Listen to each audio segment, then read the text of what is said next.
We are just back on the ground tonight after having witnessed the urgent effort underway from the air. More than 3 days after the fires first broke out, I just flew up over the fires with Cal Fire, and while we were in the air, we witnessed not only the devastation along the Pacific Coast Highway in Malibu and Pacific Palisades, miles of homes wiped away, but also days into this fire, we witnessed the water being dropped on active fires right now. They are trying to save entire neighborhoods deep in the canyons, and you're about to see it right here. Overnight, peak winds again gusting to 81 miles an hour. Red flag warnings remain in place tonight, and they are very concerned about strong winds in the forecast yet again. It's believed some 12,000 homes and structures have burned to the ground. At least 11 people have died. That number is expected to rise. Our ABC News exclusive right here tonight, the view from above as we travel with Cal Fire. We were in the air late today as crews dropped water on Topanga Canyon below as they try to save homes in Fernwood. The Palisades fire, the biggest by size, more than 20,000 acres now, home after home, street after street, turned to ashes. Just 8% contained. New fires continue to flare up, this one breaking out late today. And tonight, the Eaton fire in Altadena and Pasadena is now the most destructive in LA history, believed to have destroyed more than 7,000 structures, homes, and businesses, just 3% contained. Just 24 hours ago, the Kenneth fire erupting in West Hills, burning over 1,000 acres in just a matter of hours. 8,000 firefighters and emergency personnel now deployed here, including the National Guard. Firefighters from all over the country stepping in, but most live here, working around the clock in horrific conditions, some losing their own homes. They are the heroes here. And tonight, the questions now being asked about decisions made early on in these fires. But we do begin tonight with our flight with Cal Fire up over the devastation and the fires here still burning as we come on the air here in the West on this third night from California.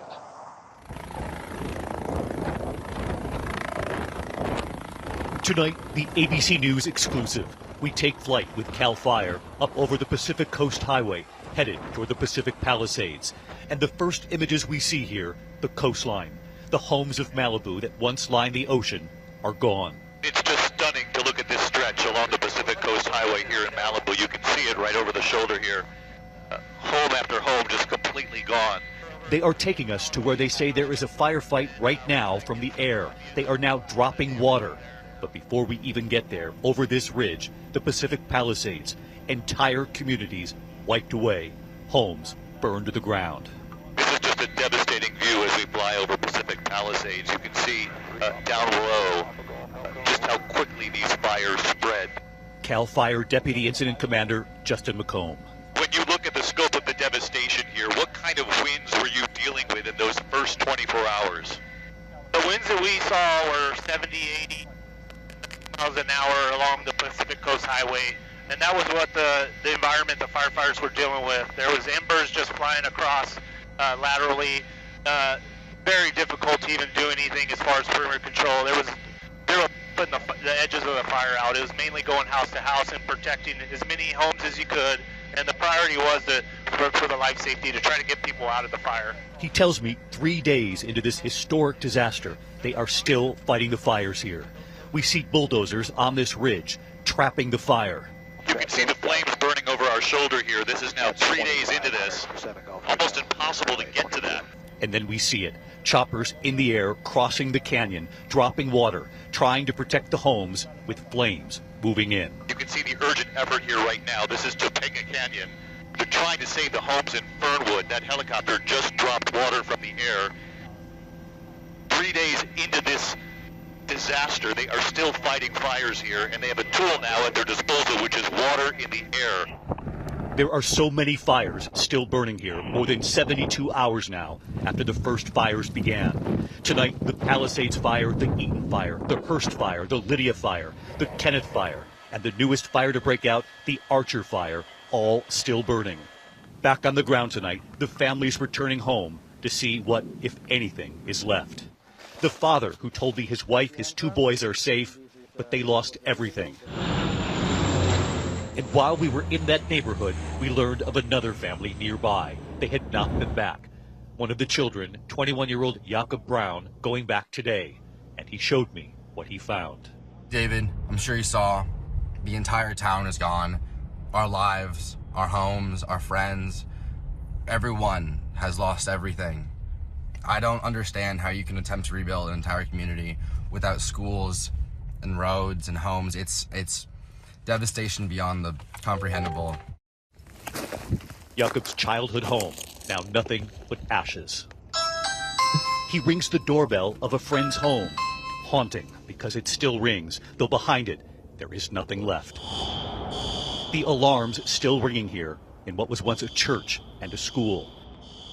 There's still hot spots, active fire. Just a few miles to the east, David Hansen is still waiting to get back in to see his mother's home. LA Fire Department, total heroes, doing a great job. David giving a thumbs up to the firefighters.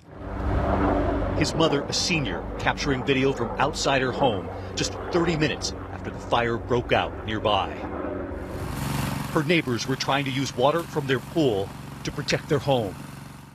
Tonight, across Los Angeles, at least 11 lives now lost. It's believed more than 12,000 structures, homes, and businesses damaged or destroyed. More than 55 square miles burned.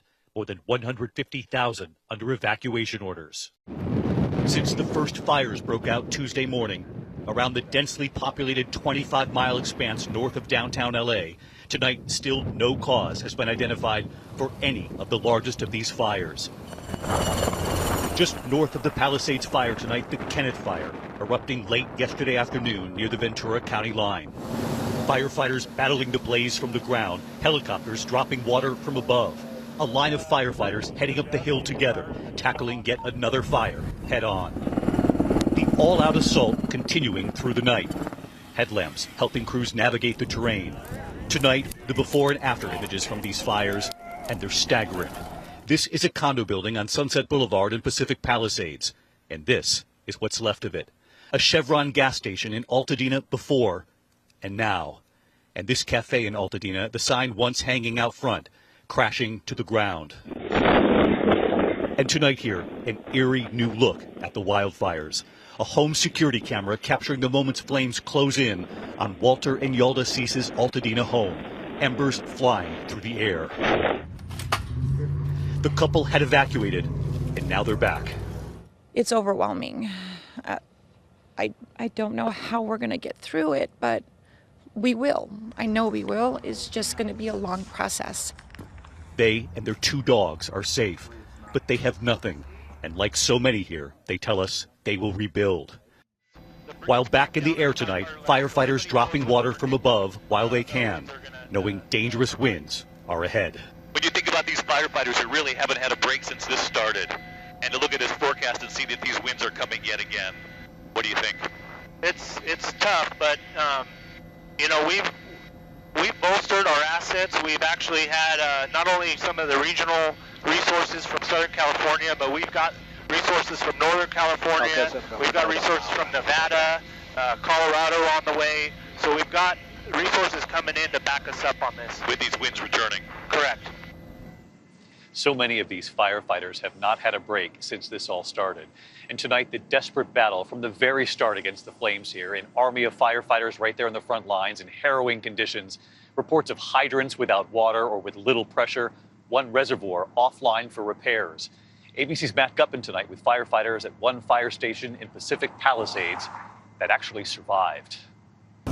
Tonight on the Palisades Fire, the back-breaking round-the-clock race to put out remaining hotspots like these still burning this morning. We are still seeing homes burst into flames here days after the initial fire passed through. Fire crew just arrived here for the first time. But swirling around them, controversy about whether Los Angeles officials failed to supply enough water and deploy enough firefighters. This is Sunset Boulevard, the very heart of Pacific Palisades, and amidst this sea of absolute devastation, there was one building that was left standing. That's Fire Station 69. Captain Jeff Brown has headed this station for nearly 8 years. Lots of talk about the water running out, that you were fighting a fire without all the resources necessary. As all these homes actually do burn down, and a lot of them have their own fire sprinkler systems, that those sprinkler systems become compromised as the house burns down and the water will free flow. As we see our gauges go down lower and lower, we knew we were getting low on water. And thousands of simultaneous leaks sapped the town's water supply, But that's not all. Tonight, ABC News has confirmed a nearby 117 million gallon reservoir that feeds Pacific Palisades has been taken offline for repairs well before the fires broke out. But that night, firefighters battling flames over 100 feet tall, which destroyed much of the town in a span of just 6 hours. If you'd had all the resources and all the water, would it have made a difference here? I've been on the job for 36 years, and I've never seen weather like that. It was a hurricane force wind with fire involved. It was indescribable. David, the LAPD tells me they expect to find additional bodies in the debris here, which is prompting a swirl of controversy about whether lives could have been saved. And it's one reason that Governor Gavin Newsom is demanding an independent investigation into those water issues, calling it deeply disturbing. David. Questions for weeks and months ahead on all of this. Matt Gutman tonight. Our thanks again to you.